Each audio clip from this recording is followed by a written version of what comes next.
नमस्कार दोस्तों, स्वागत है आपका अभियान सिविल सर्विसेज में। कैसे हैं आप सभी लोग? आज हम लोग स्टार्ट करेंगे। यहाँ पर 8वीं क्लास होगी ये।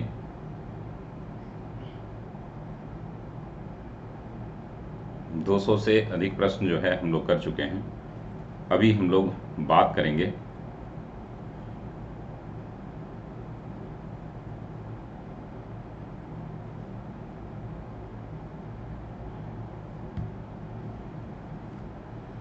एक मिनट का टाइम दीजिएगा।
एक मिनट का टाइम दीजिएगा।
ऑडियो वीडियो क्लियर हो तो एक बार कमेंट कर दें सभी लोग। हम लोग शुरू करें। चलिए, मेरे ख्याल से क्लियर है।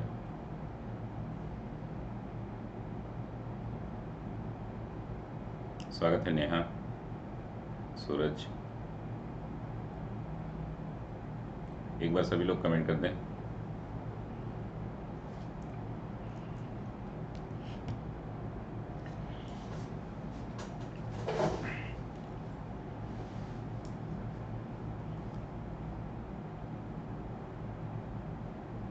अभी सही हो जाएगा। अभी सभी का सही हो जाएगा जिनको भी प्रॉब्लम हो रही है। अगर स्क्रीन से बड़ा दिख रहा हो तो बगल में चैट बॉक्स के बगल में स्क्रीन छोटा करने का ऑप्शन है।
बस 1 मिनट चाहिए आप लोग।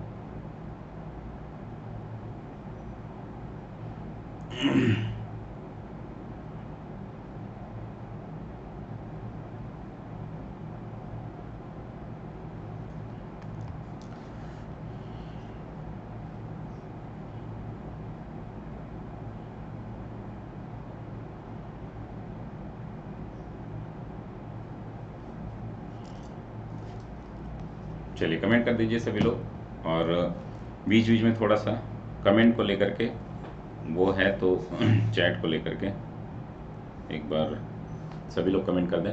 पहला प्रश्न है, कौशल्या मातृत्व योजना मध्य प्रदेश सरकार, मातृशक्ति उदयमिता योजना हरियाणा सरकार, महिला कार्य योजना जो है महाराष्ट्र सरकार, और सहाय योजना जो है झारखंड सरकार। ये आपको बताना है कि इसमें जो है, ठीक है, आवाज़ क्लियर आ रही है? स्वागत है रजत, रोमा। तो इसमें जो है पोल का ऑप्शन जो है ना बार बार स्विच करना पड़ेगा, तो वो मज़ा नहीं देगा, ठीक है? तो आप लोग इसमें ABCD कमेंट बॉक्स में करते रहिए, ठीक है ना?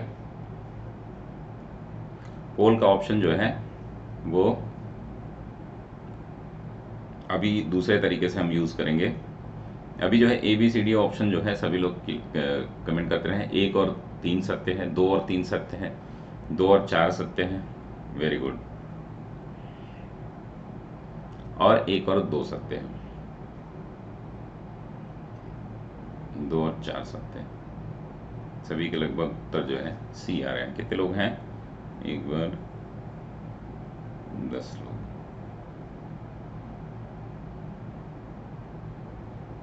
बिल्कुल बिल्कुल। तो आपका सही उत्तर क्या है?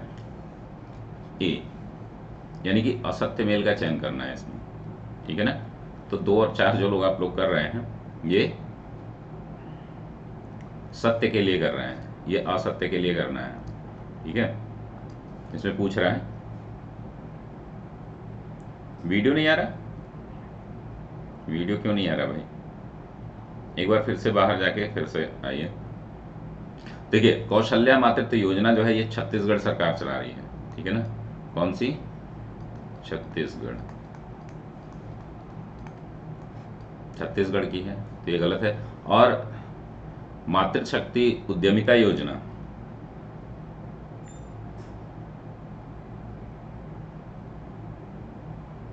कोई बात नहीं, चैट ऑफ ऑन करा करिए। अभी मैंने बात की है, इसको हम लोग साइड में भी कर सकते हैं, ये कुछ दिन का टाइम दीजिए, सैटरडे संडे काम नहीं हो पाया। तो ये हरियाणा सरकार जो ये है आपका, ये हरियाणा सरकार का है, सही है। महिला कार्य योजना हमने बताया था ना, ये कहाँ का है?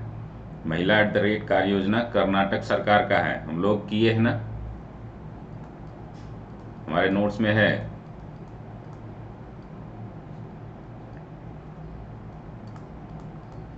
क्लियर है?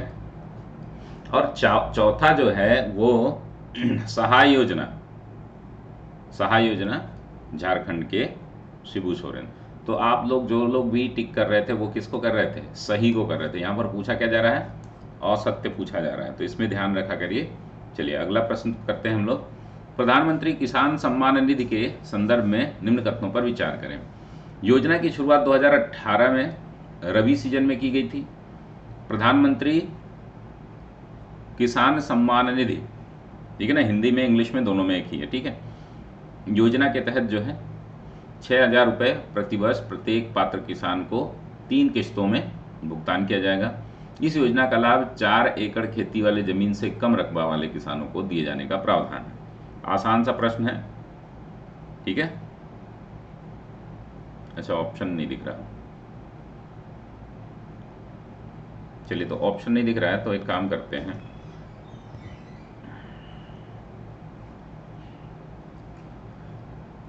एक मिनट,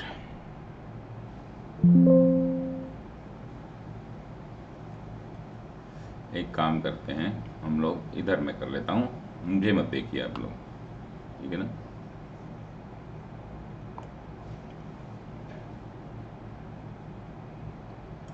अभी क्लियर है ना?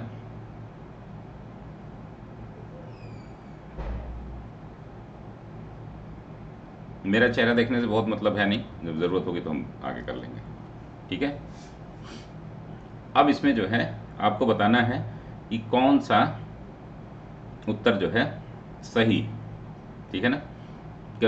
एक दो, एक तीन, ठीक है,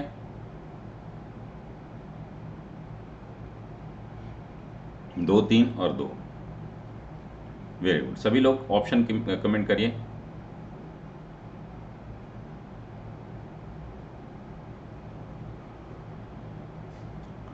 चलिए इधर से जो है ऑप्शन आपको दिखा।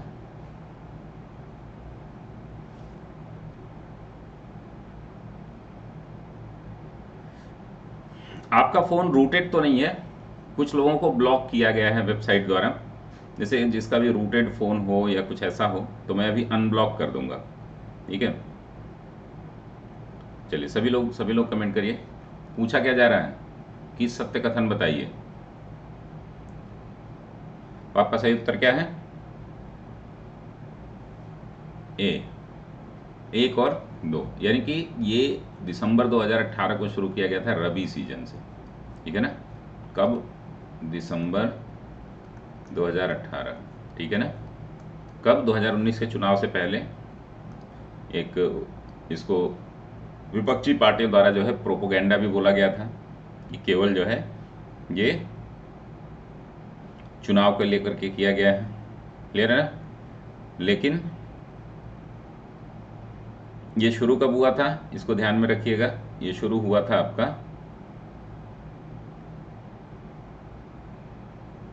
दिसंबर में, ठीक है ना। अब इसके तहत जो है 2 एकड़ जमीन है ना, ठीक है, इसके अंतर्गत जो है 3 किस्तों में दिया जाएगा, लेकिन इसके लिए 2 हेक्टेयर 4.9 एकड़ होता है, ठीक है ना। ये अगर हम बात करें एकड़ में तो 4 एकड़ नहीं, ये 2 हेक्टेयर है, जिसमें 4.9 एकड़ होता है, ठीक है ना।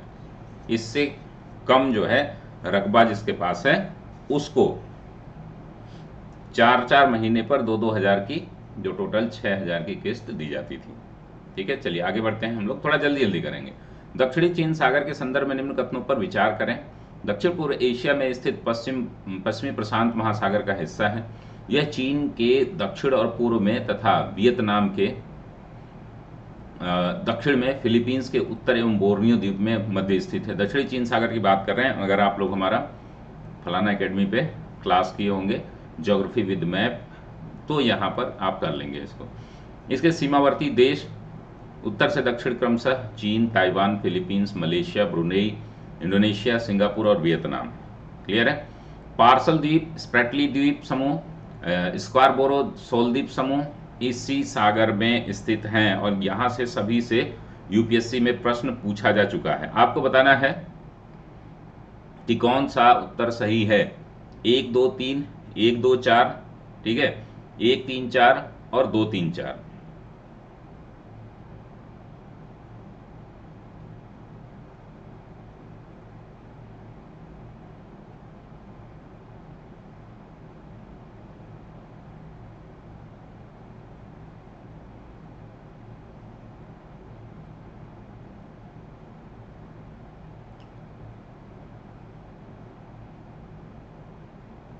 तो आपका सही उत्तर क्या है?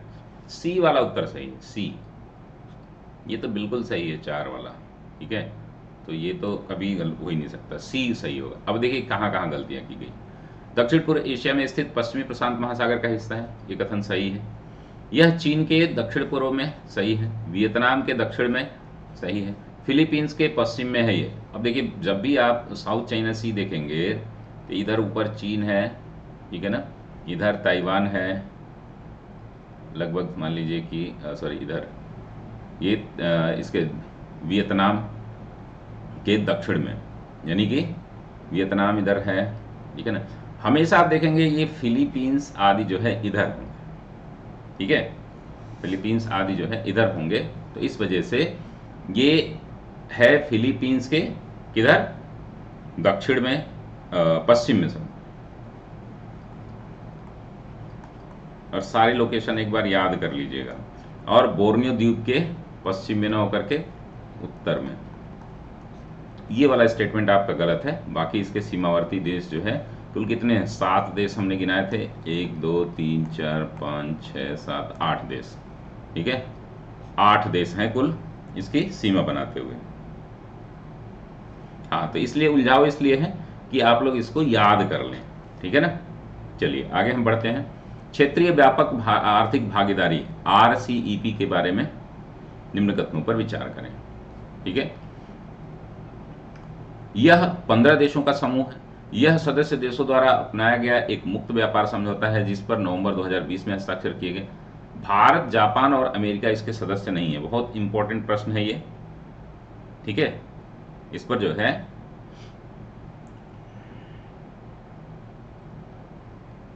चलिए इसका उत्तर बताइए।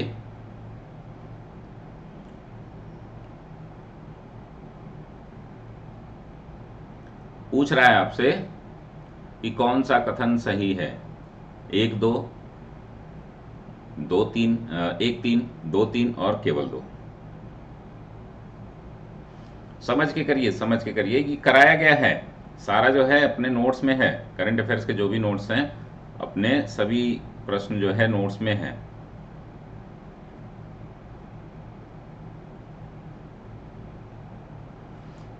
आपका सही उत्तर क्या है?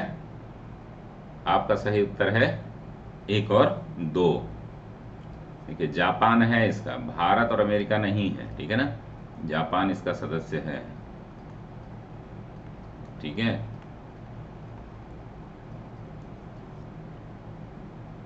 ठीक है ना, यहाँ पर यह सदस्य देशों द्वारा 2020 में हस्ताक्षर किया गया था। भारत ने इसको शामिल नहीं किया था, कई समस्याएं थी। 15 देशों का यह समूह है।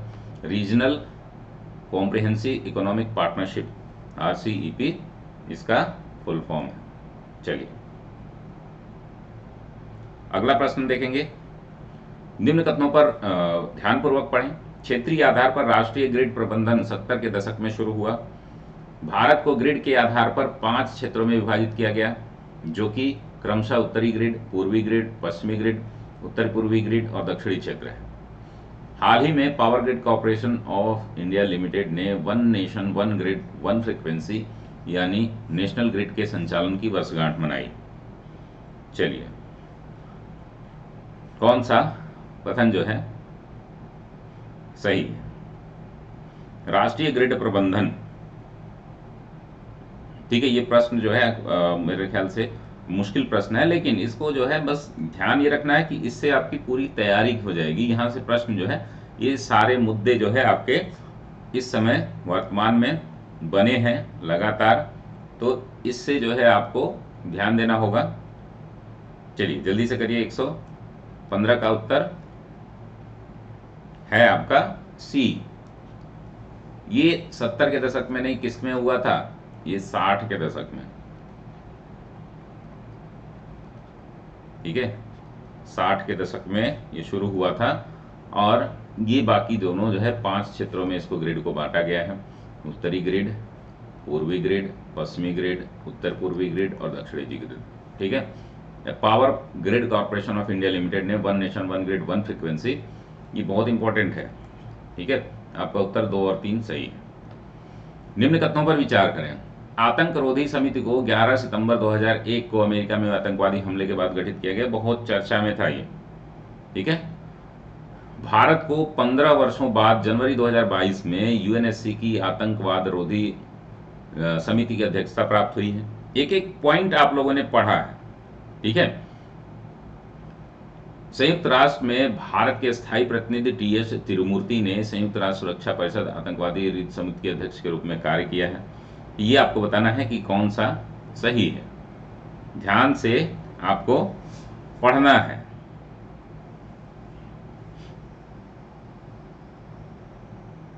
Very good. अब देखिए, ये सारे प्रश्न हमने कराए हैं, ऐसा इसमें जो है कुछ ही प्रश्न छूटे होंगे। आपका सही उत्तर क्या है? बी। क्यों सही है? क्योंकि ये सॉरी बी बी सी मैंने ठीक कर दिया,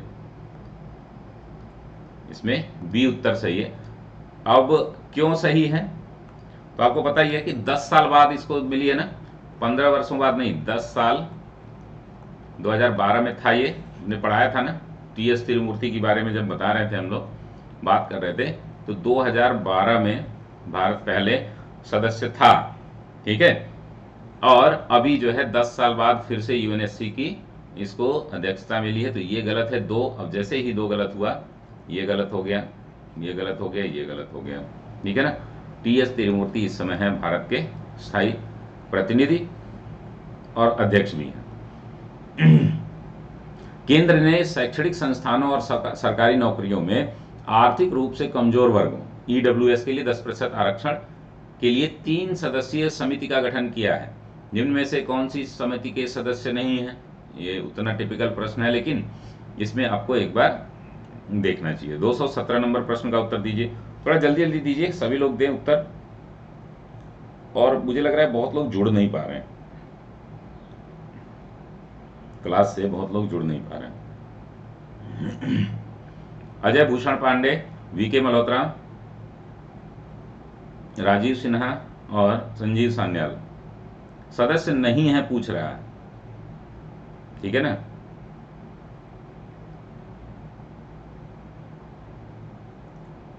ये हमेशा पढ़ाया है, राजीव सिन्हा नहीं है। कोई बात नहीं, कोई बात नहीं, सब पढ़ा हुआ है। रिवीजन तो आप लोग कर नहीं रहे हो, इसलिए हम जो है रिवीजन क्लास भी आपको रिकॉर्डेड देंगे, ठीक है ना। अजय भूषण पांडे, वीके मल्होत्रा, संजीव सान्याल को मैंने बताया है, ठीक है ना। कौन सी? अजय भूषण पांडे समिति, ठीक है ना। 3 सदस्यीय समिति गठित की गई है, तो तीनों का नाम याद रख लीजिएगा। कोई बात नहीं, आ नहीं रहा है तो कोई बात नहीं। निम्न कथनों पर विचार करें, ठीक है। भारतीय रिजर्व बैंक द्वारा 1995 बैंकिंग लोकपाल योजना लागू की गई थी। वर्ष 1995 में बैंकिंग लोकपाल योजना लागू की गई थी। भारतीय रिजर्व बैंक द्वारा 2019 में एनबीएफसीज के लिए लोकपाल योजना शुरू किया गया है। भारतीय रिजर्व बैंक द्वारा जो है 2022 में डिजिटल लेन देन की लोकपाल योजना शुरू की गई।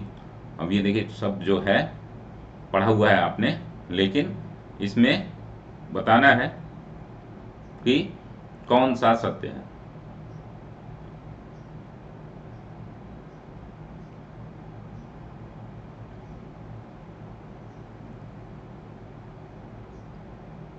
अभी जैसे हम लोग पढ़े थे ना, 2 रिटेल योजना और इंटीग्रेटेड लोकपाल स्कीम, इसी से संबंधित है ये।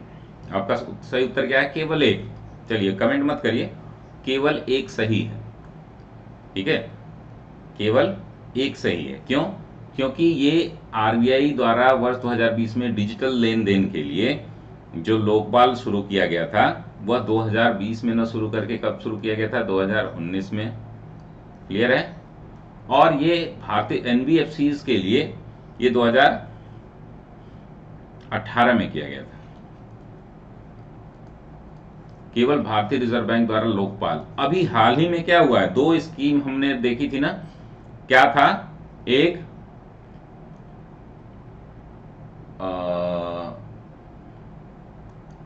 रिटेल डायरेक्ट स्कीम, जिसमें सिक्योरिटीज आप खरीद सकते हैं, ठीक है ना,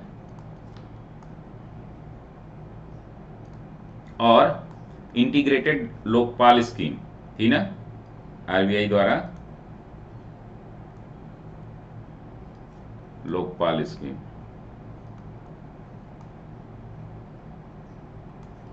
क्लियर है? तो आपका ये हो जाएगा 1। चलिए, असत्य कथन का चयन करें। केएल राहुल टेस्ट क्रिकेट में सबसे तेज अर्धशतक 28 गेंदों में बनाने वाले दूसरे गेंदबाज बन गए हैं। ऋचा घोष एक दिवसीय क्रिकेट में सबसे तेज अर्धशतक 26 गेंदों में बनाने वाली भारतीय महिला खिलाड़ी हैं। एजाज पटेल हाल ही में टेस्ट क्रिकेट में एक पारी में 10 विकेट लेने वाले तीसरे क्रिकेटर बने हैं। इंग्लैंड के तेज गेंदबाज जेम्स एंडरसन टेस्ट क्रिकेट में 100 बार नॉट आउट होने वाले पहले खिलाड़ी बने हैं। अब आपको असत्य बनाना है, पढ़ा हुआ है, अभी हम लोग कल पढ़ रहे थे ना। असत्य बताना है, असत्य। सुधांशु, अभी हम लोग कल पढ़ रहे थे ना।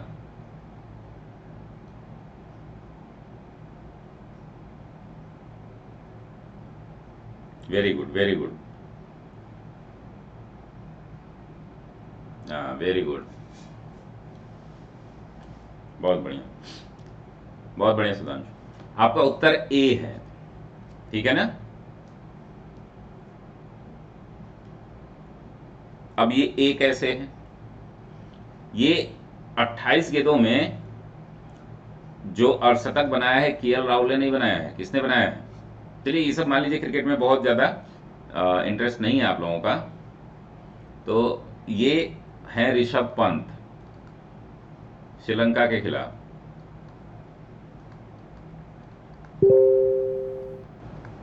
ठीक है ना, ऋषभ पंत, ये वाला गलत है। बाकी ऋचा घोष जो है वनडे क्रिकेट में सबसे तेज 26 गेंदों पे शतक बनाई है, याद रखिए आप। एजाज पटेल ने तीसरे क्रिकेटर हैं, अनिल कुंबले दूसरे हैं, पहले कौन थे बताइए? इंग्लैंड के गेंदबाज जिम लेकर, देखिए पहले जो थे फर्स्ट जो है जिम लेकर थे, बहुत बार आपने नाम सुना, जब अनिल कुंबले लिए थे तभी तो जिम लेकर बार बार नाम आ रहा था। जिम लेकर पहले हैं, सेकंड अनिल कुंबले हैं, ये इंग्लैंड के हैं। और थर्ड जो है एजाज पटेल है, सही है ये। 100 बार नॉट आउट होने वाले पहले खिलाड़ी बन गए हैं जेम्स एंडरसन। ठीक है ना, ये कल की न्यूज में हमने पढ़ा था। तो अब ये सारी एक्स्ट्रा न्यूज हैं आपकी, ठीक है ना, इसको आप नोट डाउन कर लीजिए। अगला हम पढ़ेंगे साहित्य अकादमी पुरस्कार 2021। हाँ सही बताया था, सही बताया था सुधांशु ने। साहित्य अकादमी पुरस्कार 2021 के संदर्भ में असत्य विकल्प को चुनें। ठीक है, मुख्य साहित्य अकादमी विजेता को एक उत्कीर्ण तामपत्र, शॉल, 1 लाख रुपए की राशि दी जाती है। वर्ष 2018 में अंग्रेजी भाषा के प्रकाशित थिंग्स टू लीव बिहाइंड में नमिता गोखले को साहित्य अकादमी का 2021 में सम्मानित किया गया था। हिंदी में दया प्रकाश सिन्हा को उनके नाटक सम्राट अशोक के लिए पुरस्कृत किया गया। बिंदेश्वरी प्रसाद मिश्र विनय को संस्कृत भाषा के लिए। समझ में आ रहा है ना? इसमें पूछ रहा है असत्य, रोमा थोड़ा ध्यान से पढ़ के तब आप लोग उत्तर दें। असत्य पूछ रहा है। 3 चीजें तो हमने पढ़ी हुई हैं, ठीक है ना।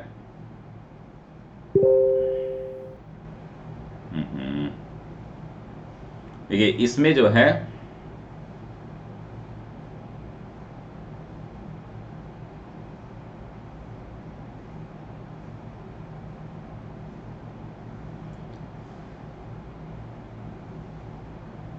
इसमें बहुत टिपिकल बना दिया गया है। ये वाला जो प्रश्न है ये इनकी पुस्तक जो है ना 2016 में लिखी गई थी, बाकी सारे कथन सही है, ठीक है ना, बस यही है। और इसको नोट कर लीजिएगा, अंग्रेजी भाषा के लिए 2016 में इनकी पुस्तक ली गई थी, 2021 में इनको सम्मानित किया गया है, थिंग्स टू लीव बिहाइंड। ठीक है, ये बहुत टिपिकल है, इतने टिपिकल जो है प्रश्न आपको आयोग नहीं पूछेगा, लेकिन ये इंफॉर्मेटरी है ना। इसमें जो है प्रश्न आप जो है सिर्फ इंफॉर्मेशन के पॉइंट ऑफ व्यू से देखिए।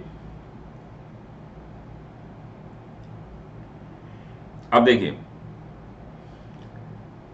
हिंदी में दया प्रकाश सिन्हा हम लोग पढ़ रहे थे, पर्सन इन न्यूज तो हमने देखा था ना, इनको कितने नंबर पर थे ये?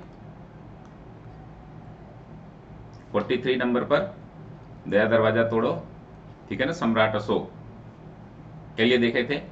विंदेश्वरी प्रसाद मिश्र को ये संस्कृत भाषा वाला देख लीजिएगा, अंग्रेजी वाला भी थिंग्स टू लीव बिहाइंड वाला भी एक पढ़ लीजिएगा, ये आएगा जरूर।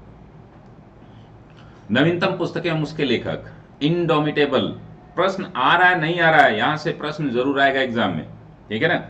ये टिपिकल नहीं बनाया गया है, आपको इंफॉर्मेशन देने के लिए बनाया गया है, ठीक है ना। बीच में 10 प्रश्न हमने कर लिए हैं और 2200, ठीक है ना। इसका बताइए जल्दी से, इसको बस इंफॉर्मेशन के पॉइंट ऑफ व्यू से समझिए, ठीक है ना। नहीं आ रहा है, आ रहा है, इसमें कोई कंपटीशन नहीं है।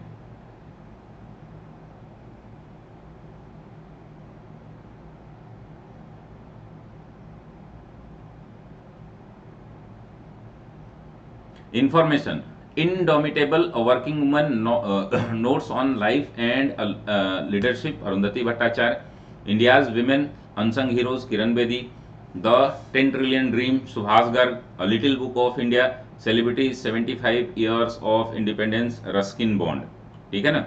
ये इसमें से पूछ रहा है कि असत्य कौन है। आपका उत्तर क्या है? बी। असत्य कौन सा है?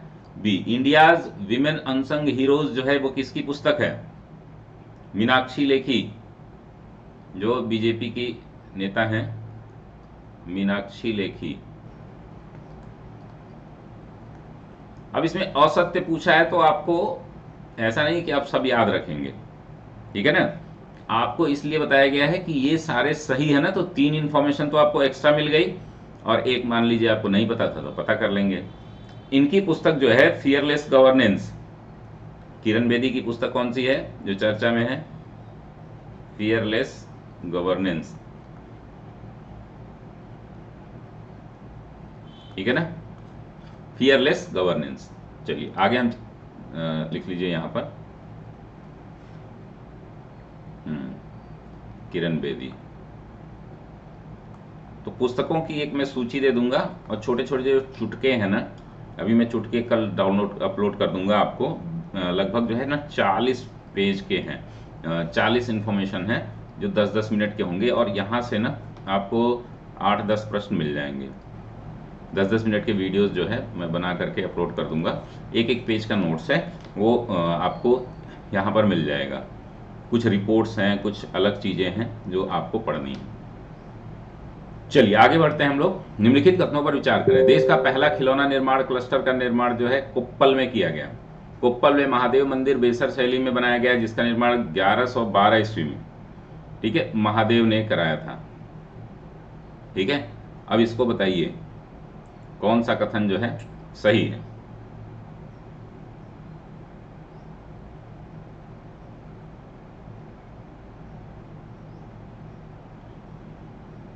हाँ, आज कराया है एग्रीकल्चर वाला, और कल जो है मिनरल वाला हो जाएगा। सारे डेटा वाला जो है करा दिए जाएंगे। कोप्पल जो है वो कर्नाटक में है। तो ये जो है, अब देखिए इसको आसानी से कैसे किया जा सकता है। अब क्या दक्षिण के मंदिर जो है, हाँ, देश का पहला, देखिए पहला तो सही है, तो आपका उत्तर हो जाएगा ए। ये बेसर शैली में है ही नहीं दक्षिण में मंदिर, ये चालुक्य शैली में है, ठीक है ना। जब भी आप देखेंगे दक्षिण के, तो या तो वो किस शैली में होंगे, या तो चालुक्य शैली में, या तो आप देखेंगे सारे जो है द्रविड़ शैली में है। मंदिर ज्यादातर वहां पर बेसर और नागर शैलियां जो है दक्षिण में नहीं पाई जाती हैं, ठीक है ना। तो बस सीधे सीधे यहां से आप अरमान, लेकिन ये इंफॉर्मेशन याद रखना है, कोप्पल कर्नाटक में मार्च 2022 में इसे चालू किया जाएगा। देश का पहला क्लस्टर खिलौना जो है कोप्पल कर्नाटक। जब देश का पहला आ जाए तो ये प्रश्न जो है बहुत इंपॉर्टेंट हो जाते हैं। मैंने बोला था ना इस तरीके की। चलिए, वर्तमान में 6.5% इथेनॉल पेट्रोल के साथ मिश्रित किया जाता है। सब इंफॉर्मेशन बेस्ड है। भारत सरकार ने वर्ष 2025 तक पेट्रोल में 20% एथेनॉल मिश्रण के लक्ष्य को पूरा करने के लिए प्रतिबद्ध है। एथेनॉल का आणविक सूत्र जो है C2H6O। ओ ओ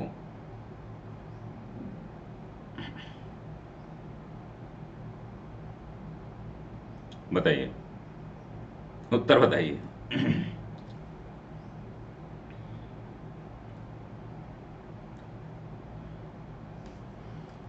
एक दो सत्य हैं, सिर्फ दो सत्य है, दो तीन सत्य है, सभी सत्य हैं। चलिए इसका मैं उत्तर बता देता हूं, आपका सी, ठीक है, सी। ऐसा क्यों कि अभी भारत में जो है 6.5 नहीं, कितना है अनुमति? 8.5%। 10% बढ़ाने के लिए हम तत्पर हैं। अभी अनुमति जो है 8.5% है। 2025 तक हमारा लक्ष्य है 20% करने का। एथेनॉल का आणविक सूत्र आपको पता ही होगा, C2H6O।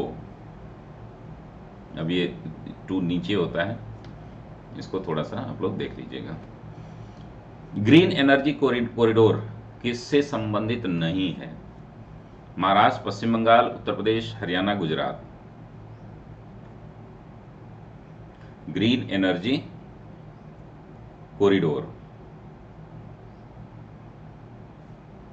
अब जैसे जो पारंपरिक OH होता है, हाँ, तो इसको डी कर लीजिएगा। OH होता है ना, हाँ, फिनॉल जो होगा, इसको सॉरी, इसको क्या कर लेंगे, इसमें ऑप्शन ही गलत है, ये बी वाला हो सकता है ना, केवल 2 सकते हैं। एक बार देख लीजिएगा, फार्मूला तो वो आपसे पूछेगा नहीं, CHO ही होता है ना, हाँ सही भी होना चाहिए। चलिए, वो फार्मूला से बहुत बड़ा इशू नहीं है, हमें भी साइंस पढ़े बड़ा दिन हो गया। चलिए, महाराष्ट्र पश्चिम बंगाल, इसको बताइए, छोड़िए। तो आपका सही उत्तर है कौन सा शामिल नहीं है, तो 2 और 4, यानी कि पश्चिम बंगाल और हरियाणा इसमें शामिल नहीं है, महाराष्ट्र, गुजरात और उत्तर प्रदेश, ठीक है, कौन कौन इसमें शामिल है। अब देखिए इसमें क्या है कि जितने भी हमारे वो है ना, 8 राज्य इसमें शामिल हैं। जो विद्युत ग्रिड है ना, जो जो कोयले और डीजल पेट्रोल से है, उसको नवीकरणीय ऊर्जा से जोड़ने का लक्ष्य रखा गया है, इसी को ग्रीन कॉरिडोर कहा गया है, ठीक है। तो ग्रीन कॉरिडोर में 8 राज्य कौन कौन से हैं, तो ये तमिलनाडु, राजस्थान,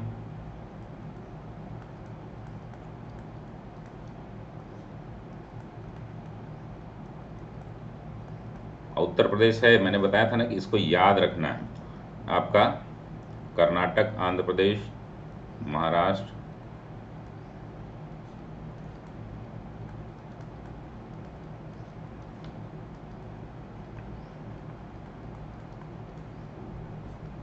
आपका उत्तर प्रदेश, गुजरात, और सॉरी,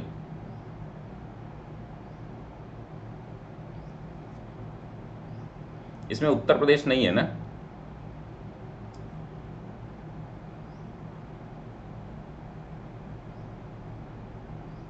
यूपी है कि नहीं है,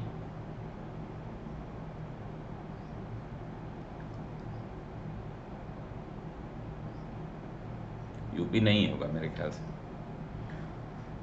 लिख लेते हैं हम लोग पूरा, एक बार फिर गिनेंगे, महाराष्ट्र, गुजरात, हिमाचल, मध्य प्रदेश।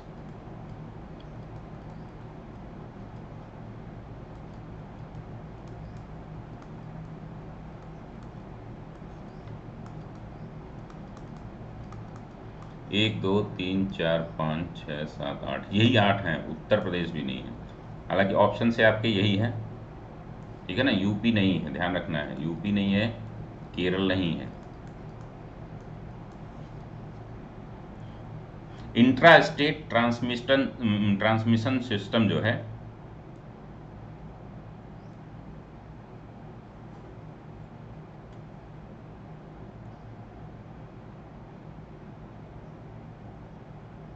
चलिए,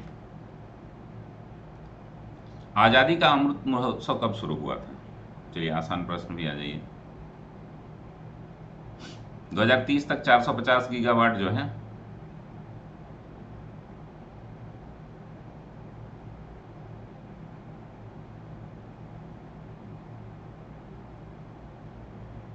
बारह मार्च 2021, 15 मार्च 2021, 12 अगस्त, 15 अगस्त, हाँ इसका है 12 मार्च, इसको याद रख लीजिएगा। और समाप्त कब होगा, 15 अगस्त 2022 को।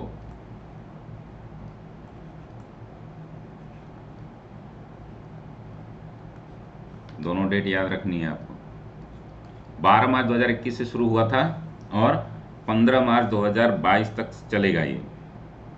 चलिए, प्रवासी भारतीय दिवस के बारे में बताइए। प्रवासी भारतीय दिवस के संदर्भ में निम्न कथनों पर विचार करें। इस दिवस को मनाने की शुरुआत 2003 से हुई थी, आसान सा प्रश्न है। प्रवासी भारतीय दिवस मनाने की संकल्पना स्वर्गीय लक्ष्मीमल सिंघवी द्वारा दी गई थी। 2016 में हर 2 वर्ष पर इसे मनाने का निर्णय लिया गया। 16वां प्रवासी भारतीय दिवस का विषय था आत्मनिर्भर भारत में योगदान। आपको बताना है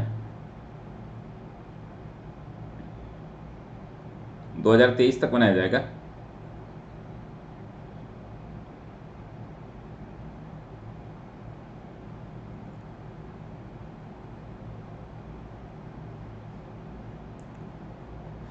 एक बार देख लीजिएगा, कोई चेक करके बताएं। इसका बताइए इसमें से कौन सा कथन सही है।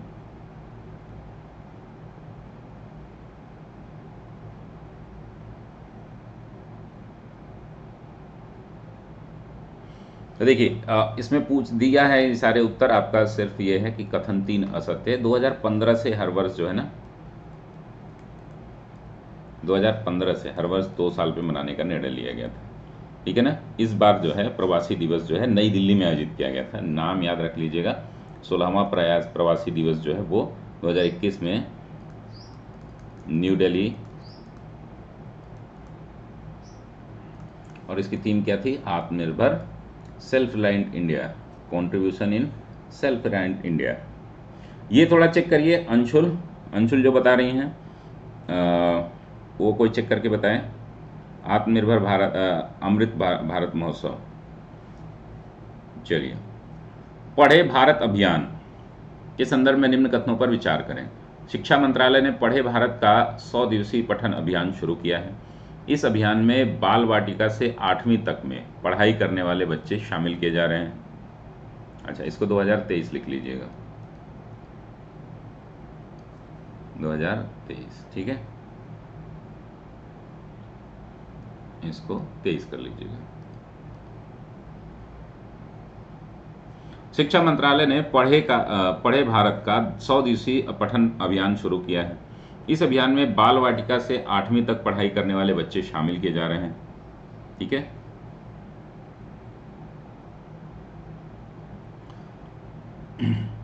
यह 14 सप्ताह तक चलने वाला अभियान है और 10 अप्रैल 2022 तक यह समाप्त होगा। आपको बताना है कौन सा कथन सही है, ठीक है ना। तो आपका सही उत्तर क्या है? डी, सभी सत्य हैं। यानी कि इसको याद कर लीजिए, इंपॉर्टेंट है ये। पढ़े भारत अभियान जो है ये 100 दिवसीय पठन कार्यक्रम जो है शुरू किया गया है।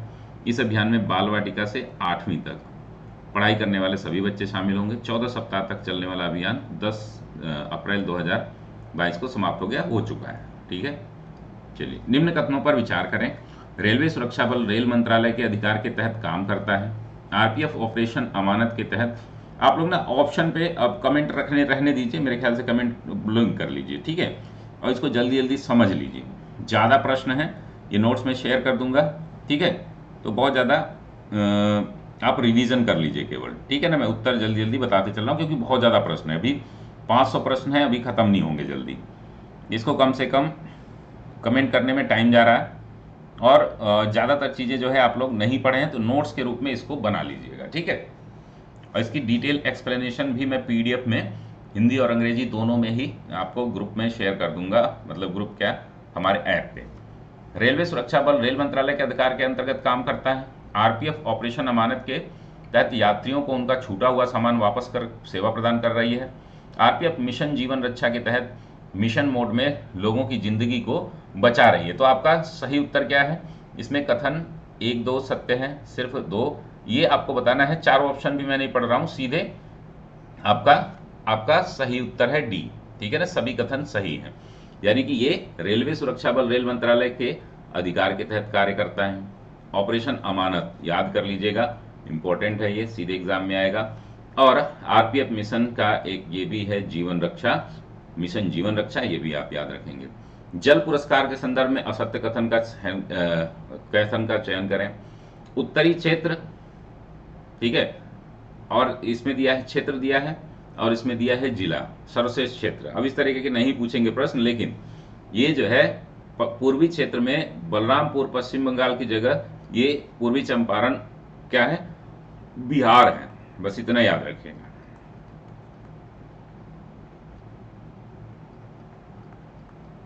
पूर्वी चंपारण बिहार, क्लियर है इसको आप। और उत्तर प्रदेश का जो है मैंने बताया था ना, यूपी का सर्वश्रेष्ठ जिला बताइए जल्दी से, इसको कमेंट कर लीजिए बीच में कुछ ज़रूरत पड़े तो। ये है मुजफ्फरनगर,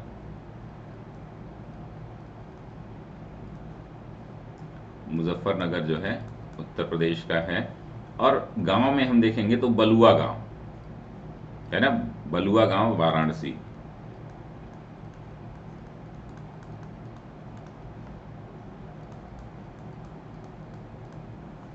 उत्तर प्रदेश को भी पहला स्थान इसमें प्राप्त हुआ है, ये याद रखिएगा। निम्न कथनों पर विचार करें। वीर बाल दिवस 26 दिसंबर को मनाया जाएगा। इस दिन को साहिबजादा जोरावर सिंह और फतेह सिंह के शहादत दिवस के रूप में मनाया जाता था, जो मुगल सेना द्वारा सरहिंद पंजाब में 6 और 9 साल की उम्र में मारे गए थे। ठीक है ना, दो शाहजादों की कहानी आप लोग सुने होंगे काफ़ी बार। ये आपसे चर्चा में आपसे पूछ रहा है कि कौन सा कथन सही है, तो आपका उत्तर है सी, दोनों ही कथन सही है। वीर बाल दिवस जो है 26 दिसंबर को मनाया जाता है। इस दिन जोरावर सिंह और फतेह सिंह को मार दिया गया था। ठीक है, चलिए अगला प्रश्न देखते हैं कि स्वच्छ भारत मिशन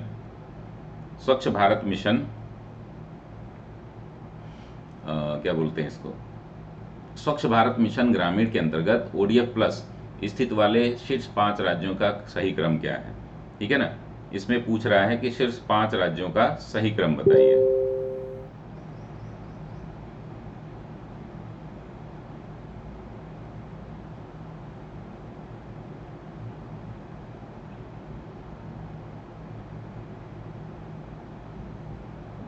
तो इसमें कुछ और प्रश्न बचे हुए हैं, लगभग 20 प्रश्न, वो कर लेते हैं हम लोग। इसका सही उत्तर है ए, तेलंगाना पहले पर है, दूसरे पर तमिलनाडु है, तीसरे पर कर्नाटक है, चौथे पर उत्तराखंड है। ठीक है ना, इसमें जो है आप लोग उत्तर देख लीजिएगा। सार्डिनिया भूमध्य सागर, क्या पूछ रहा है, सार्डिनिया भूमध्य सागर साइप्रस के बाद और सिसिली से नहीं है, सिसिली से पहले का दूसरा सबसे बड़ा द्वीप है सार्डिनिया। ध्यान रखिएगा, ये बढ़िया बढ़िया इंपॉर्टेंट प्रश्न है। ओमिक्रॉन वेरिएंट के बाद कोरोना वायरस का नया वेरिएंट जो है डेल्टा क्रॉन साइप्रस में आया था। आपको बताना है कौन सा कथन सत्य है।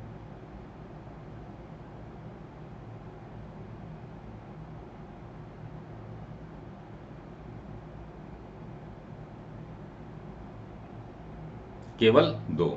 ठीक है ना, क्योंकि ये सार्डिनिया जो है वह साइप्रस से पहले और सिसिली के बाद, सिसिली सबसे बड़ा है ना, सिसिली सबसे बड़ा है। ठीक है, सिसिली द्वीप है, सिसिली, उसके बाद सार्डिनिया और उसके बाद है ये साइप्रस। ठीक है ना, साइप्रस को देख लीजिएगा एक बार, भूमध्य सागरीय देश हैं ये, आइलैंड कंट्री हैं। इसको देख लीजिएगा, क्योंकि कोरोना का जब आया था ना तो ये साइप्रस को बार बार दिखाया जा रहा था। दूसरा सही है। उत्तर प्रदेश सरकार ने नेपाल सीमा के पास जिले में स्थित 4 गांवों को राजस्व गांव घोषित किया गया। ठीक है, इसमें सिद्धार्थनगर, महाराजगंज, पीलीभीत, बहराइच। आपको बताना है कि इनमें से कौन सा कथन जो है कौन सा सही है, किस नेपाल सीमा के पास किस जिले से यह किया गया है। चलिए जल्दी से बताइए, आपका सही उत्तर हो जाएगा डी, बहराइच। बहराइच के 4 गांव हैं। और कोई है बहराइच से, गांव के नाम भी लिख देता हूं, लेकिन हाँ, तो ये क्या नाम है गांव का, भवानीपुर। कहां से हो, भवानीपुर से, वर्तिका, भवानीपुर, तेड़िया, ढाकिया और बिछिया।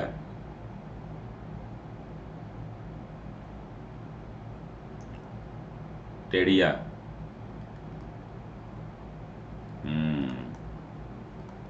बिछिया और ढाकिया, तो बड़ा अच्छा नाम है, ढाकिया। ठीक है, ये 4 गांव हैं जो राजस्व गांव। अच्छा, नानपारा। चलिए, स्वास्थ्य मंत्रालय ने जनवरी 2022 को मकर संक्रांति के दिन सूर्य के उत्तरी गोलार्ध में प्रवेश के मौके पर वैश्विक स्तर पर 75 लाख लोगों के लिए एक वैश्विक सूर्य नमस्कार कार्यक्रम आयोजित किया है। सूर्य नमस्कार शरीर, मन और मन के समन्वय के 12 चरणों में किए गए 12 आसनों का एक समूह है। आसान प्रश्न है, बताएंगे तो आपको समझ में आ जाएगा। Very good. दोनों कथन जो है असत्य हैं। क्यों? क्योंकि इसमें 12 आसन नहीं होते हैं, 8 होते हैं, उसके बाद जो है रिपीट होते हैं। ठीक है ना, 8 होते हैं, 8 आसन। हाँ, 12 स्टेप होते हैं, लेकिन आसन 8 होते हैं, कुछ रिपीटेड होते हैं।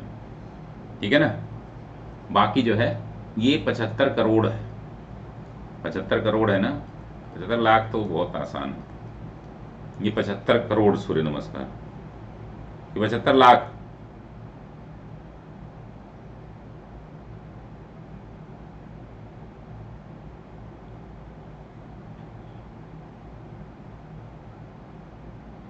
तो ये सूर्य नमस्कार जो है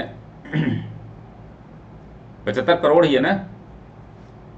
सूर्य नमस्कार जो है सभी लोग किया करें। सुबह में उठ के अगर आप करते हैं तो आपका, अगर 21 बार सूर्य नमस्कार कर लेते हैं, मतलब एक 12 स्टेप का एक होता है, 8 आसन होते हैं, अगर 21 बार सुबह आप कर लेते हैं तो किसी भी एक्सरसाइज से, मतलब शरीर के सभी अंगों की एक्सरसाइज हो जाती है।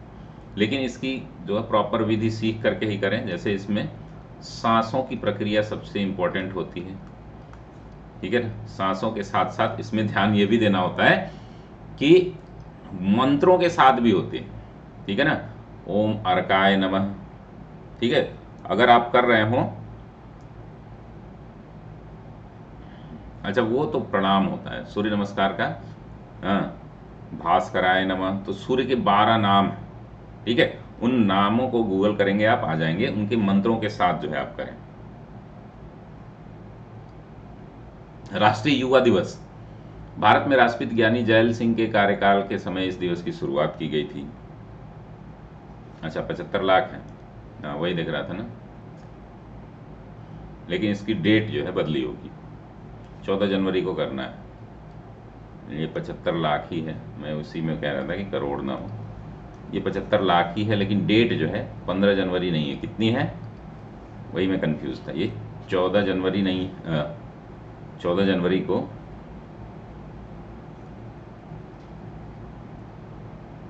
तो पहला सही हो जाएगा ना।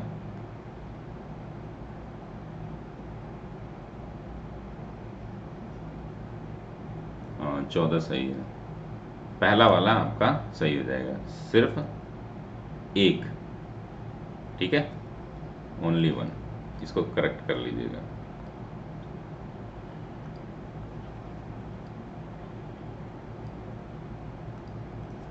ठीक है ना, ये भी ये सही है, ये गलत है, ठीक है, केवल एक। राष्ट्रीय युवा दिवस के बारे में बताइए। 1996 में संयुक्त राष्ट्र ने इस दिन को प्रत्येक वर्ष अंतर्राष्ट्रीय युवा दिवस के रूप में मनाने का फैसला लिया। वर्ष 2022 की थीम थी it's all in the mind. चलिए, ये इंपॉर्टेंट प्रश्न है, इसको आप याद रखेंगे। 1 और 3 आपका सही है। 1996 में नहीं, 1984 में, 1984 में इसको निर्णय लिया गया था, ठीक है ना, 1984 ना, क्योंकि ज्ञानी जैल सिंह का कार्यकाल क्या है, इनका कार्यकाल भी आप देख लेंगे तो 82 से 87 है, ठीक है ना, 1982 से 87। ये थीम इस बार का याद रखना है। युवा दिवस, जो राष्ट्रीय युवा दिवस है, कब मनाया जाता है, विवेकानंद की जयंती पर, ठीक है ना,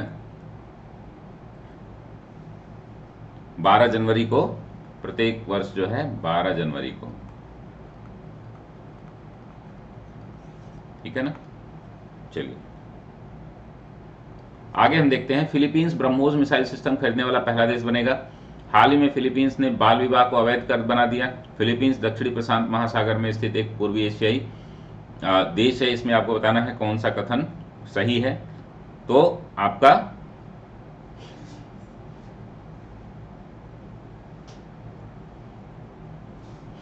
उत्तर है, आपका 3 गलत है, क्योंकि ये दक्षिण प्रशांत में नहीं, कौन से प्रशांत में है, फिलीपींस, ये पश्चिमी प्रशांत में है,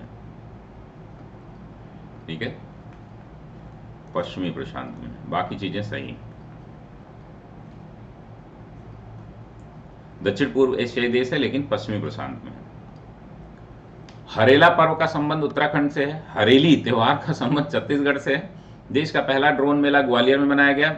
शिग्मो उत्सव का संबंध गोवा राज्य से है। चलिए, एक तो पढ़ा होगा आपने, अब एक के आधार पर देखिए कौन सा सही।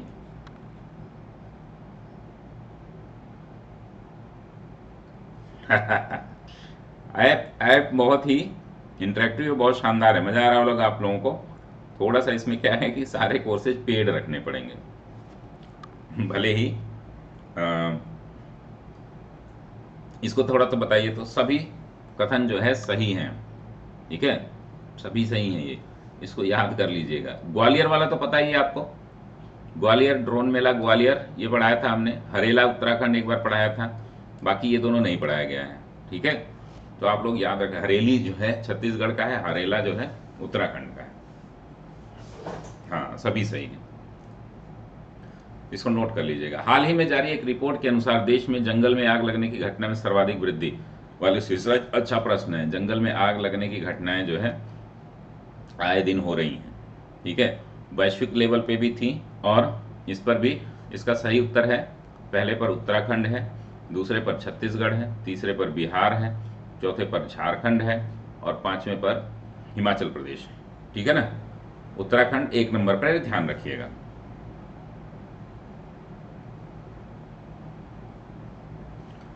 चलिए अगला प्रश्न हम देखेंगे, आपका उत्तर हो जाएगा ए। निम्न कथनों पर विचार करें।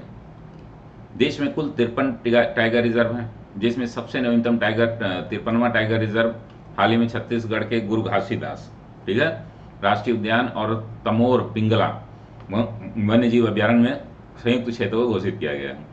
वह 2019 में आई बाघों की रिपोर्ट के अनुसार भारत में 2867 बाघ हैं। कैलाश सांखला को टाइगर मैन ऑफ इंडिया भी कहा जाता है। अब देखिए, ये सारे बाघ रिपोर्ट मैंने कराई थी 2019 में आई है लेटेस्ट। इस पर जो है हमने देखा था, उसमें एक एक काउंट भी मैंने बताया था, ठीक है। आपको बताना है इसमें से कौन सा कथन 1 2 3 सत्य है, 2 3 4 सत्य है, केवल 3 असत्य है, ये आपको बताना है, ठीक है ना।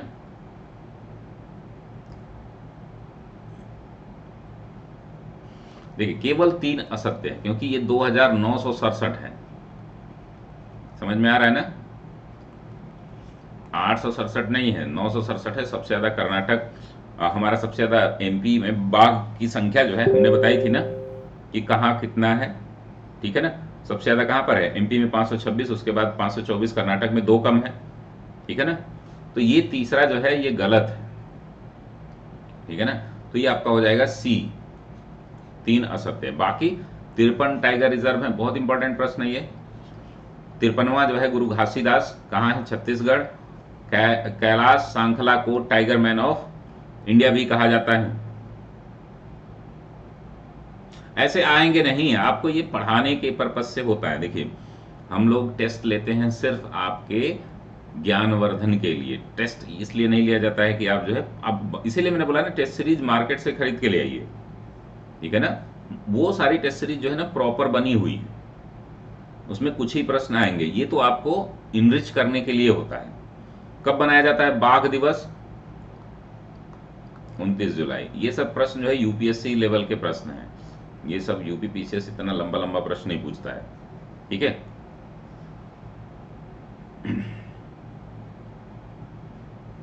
देखिए TX2 पुरस्कार जीतने वाला भी एक पूछेगा। TX2 पुरस्कार बताइए कौन सा है, ये तमिलनाडु का सत्यमंगलम,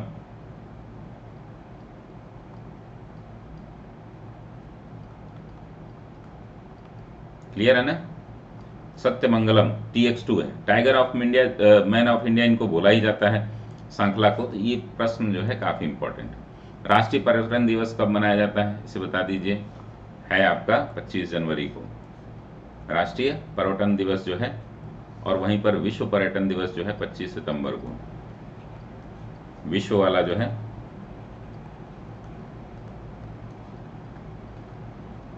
कब मनाया जाता है, ये 27 सितंबर को। चलिए आगे बढ़ते हैं हम लोग। हाल ही में सुपर ऐप क्रिप्टोवायर ने देश का पहला क्रिप्टो करेंसी इंडेक्स लॉन्च किया है, जिसका नाम क्या है, IC15, EC12, AC12 या AC15 या IC12, ठीक है। चलिए बाकी जो है ना प्रश्न हम लोग कल करेंगे, थोड़ा सा मुझे कहीं बाहर जाना पड़ेगा, ठीक है ना। इसका क्या दिया गया है, EC12, वेरी गुड। ये प्रश्नों की ना सीरीज में दे दूंगा, आप यहाँ पर सिर्फ जो है प्रैक्टिस करिए। यहाँ पर ऐसे प्रश्न नहीं बनाए गए हैं कि आपको सीधे एग्जाम में है, सीधे एग्जाम वाले प्रश्न जो है हम करेंगे, ठीक है, उसकी भी सीरीज है बनी हुई। बहुत बहुत धन्यवाद सभी को। स्वस्थ रहिए, मस्त रहिए, व्यस्त रहिए। बहुत बहुत धन्यवाद।